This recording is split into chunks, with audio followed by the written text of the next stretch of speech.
ಕಾಂಗ್ರೆಸ್ ಮುಖಂಡ ಕೊಡಿಂಬಾಡಿ ಮಹಿಷಮರ್ದಿನಿ ದೇವಾಲಯದ ವ್ಯವಸ್ಥಾಪನಾ ಸಮಿತಿ ಅಧ್ಯಕ್ಷ ಹಾಗೂ ಕಂಬಳ ಕ್ಷೇತ್ರದ ಸಕ್ರಿಯ ಸಂಘಟಕರಾಗಿದ್ದ ನಿರಂಜನ್ ರೈ ಮಠಂತಬೆಟ್ಟು ಅವರು ಹೃದಯಾಘಾತದಿಂದ ಇಂದು ವಿಧಿವಶರಾಗಿದ್ದಾರೆ.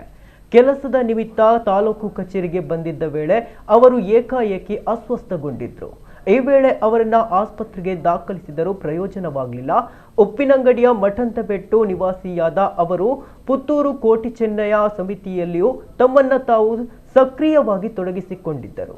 ಕಂಬಳ ಸ್ಪರ್ಧೆಗಳಲ್ಲಿ ವೀಕ್ಷಕ ವಿವರಣೆಗಾರರಾಗಿ ಗುರುತಿಸಿಕೊಂಡಿದ್ದು, ರಾಜಕೀಯ ಮತ್ತು ಸಾಮಾಜಿಕ ಕ್ಷೇತ್ರದಲ್ಲಿ ಮಾತ್ರವಲ್ಲದೆ ತಮ್ಮ ಸರಳ ವ್ಯಕ್ತಿತ್ವ, ಜನಸ್ನೇಹಿ ನಡವಳಿಕೆ, ಸಮಾಜ ಸೇವೆಯ ಮೂಲಕ ಅಪಾರ ಜನರ ಮೆಚ್ಚುಗೆಗೆ ಪಾತ್ರರಾಗಿದ್ದರು. ಮೃತರು ಪತ್ನಿ, ಇಬ್ಬರು ಮಕ್ಕಳು ಹಾಗೂ ಅಪಾರ ಬಂಧು ಬಳಗವನ್ನ ಅಗಲಿದ್ದಾರೆ. ಇವರ ನಿಧನಕ್ಕೆ ಹಲವು ಮಂದಿ ಮುಖಂಡರು ಸಂತಾಪ ವ್ಯಕ್ತಪಡಿಸಿದ್ದಾರೆ.